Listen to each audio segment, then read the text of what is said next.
Today we are continuing working with our ratio reasoning, and we are going into a new system of measurement called the metric system. Now here in the United States we don't often use the metric system, so you may not be familiar with it. So the way that the metric system works is it starts off with some basic units of measure. So grams represent our weight. We have meters, which represent our length or distance. And then we have liters, which represent our liquid capacity or our volume of things. Now, attached to that, we have these prefixes.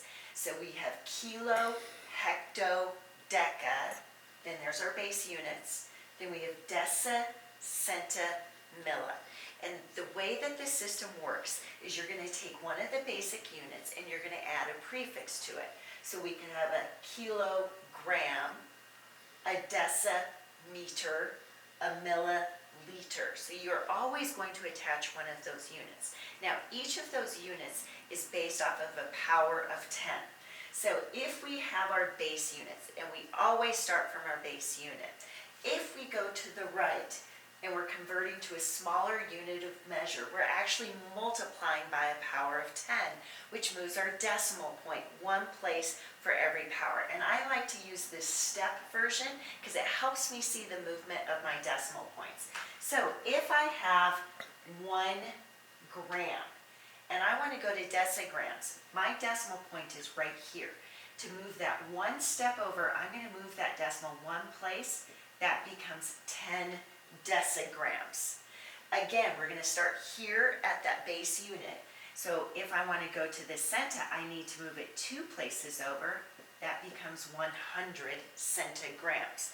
And the same thing, if I want to go to my milli, I'm going to move it 3 places for the third step, and that's 1,000 milligrams. So what that means is 1 gram is the same as 10 decigrams. They equal the same amount.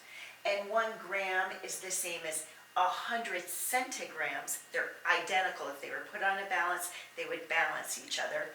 And 1 gram is the same as 1,000 milligrams. Now it works the opposite way when we go to these units of measure. So when we go this way, we're going to go to a larger unit of measure and we're going to move our decimal point to the left, which means we're actually dividing by a power of 10. So if I'm going that direction and comparing it to my 1 meter is the same as, and this is where I'm going to take that decimal point and move it one place to the left, 1/10 decameter. And if I want to go to hecto, I'm going to move it 2 places to the left. That's 1/100th hectometer. And if I'm going to the kilo, I'm going to move it 3 places to the left, 1,000th kilometer. So that's how this system works. And I love this stair step because all we have to do is move our decimal points in the direction that we're going for the conversion, and we've made our conversion. So what's going to happen today is they're going to give you a unit of measure in the metric system, such as 4 meters. And they want you to convert that into centimeters so that they're balanced. They mean the same amount. So we could do a conversion with the conversion factor. And I know that there are 100 centimeters in 1 meter. So I could put it as 100 centimeters equals 1 meter. Then I can put on the other side what I'm converting to. And again, if I have centimeters on top there, I want centimeters on top here. So I'm going to put my centimeters on top, therefore my meters goes on bottom. Well, how do I go from 1 meter to 4 meters? Well, I multiply by 4. And if I do it on the bottom, I have to do it on the top. Multiply by 4, so 100 times 4 is 400. So that's the method using a conversion factor. The other thing you could do is you could actually do it on the stair step. And for kids who aren't as familiar with the metric system, I think the stair step actually works really well. So you could draw this stair step on a piece of paper. And wherever you're starting, just put an X or your 4. And wherever you're going, put an X. So now I'm going to move on the stair step, and I know if I'm moving this direction, I have to move my decimal point that direction. So if I move it one place to come here, I'm at 40. If I move it one place to come here, I'm at 400. So that's another way you could do that, which might be easier. You get the choice. You can use conversion factors or you could use the stair step. Now sometimes we're going to go from a smaller unit of measure to a bigger unit of measure. So if I have 800 milliliters and I want to know how many liters that is, again, I could do my stair step. And whatever I'm starting with, I have 800 milliliters.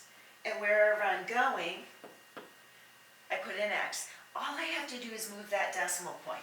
So I'm going to move it one place to go this step. I'm going to move it one place to go this step. And I'm going to move it one place to go this step. So I think this is going to be 8/10 liters. Now another way I could do that is by using conversion factors. And this is something called dimensional analysis. It's a huge word, but really what it means is I'm going to look at my unit of measure. So I have 800 milliliters, which is what they started with. Because it's milliliters, I'm going to put milliliters on the bottom of the ratio that's going to make my conversion. Now, I have to know the conversion factor. So how many liters are there in milliliters? Well, I know that there's 1 liter per every 1,000 milliliters. So there's my conversion factor. Well, my milliliters cancel out because one's on top and one's on bottom, which means they divide themselves out.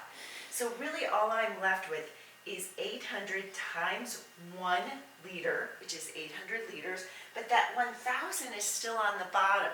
So I have to leave that 1,000 there. If I take 800 liters divided by 1,000, again, I get 8/10 liters. Now this to me is far more complicated. If I were you, I would memorize the stair step because it's so much easier to use and you get the same answer.